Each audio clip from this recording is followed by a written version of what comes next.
I want the church to know, and everybody that looks at this video, I'm not talking about demon possession. This is not about demon possession. This is not what I'm talking about. But Ephesians 6 says that our fight is not against flesh and blood. It's against the principalities, the spirits. So behind everything that happens in the earth, there is a spirit. Amen? Amen? So because the word Moabite, or when we talk about the Moabite spirit that works in the church, because it is not very well known and you haven't heard of it, doesn't mean it doesn't operate. Amen?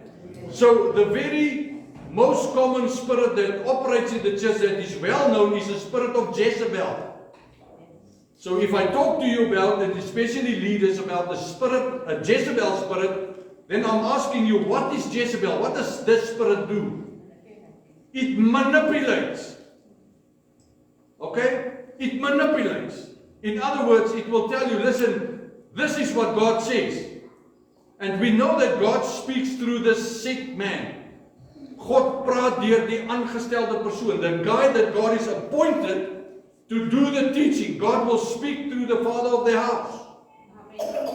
And the Jezebel spirit will always come and says, God says. And then God has not spoken through the leader of the house.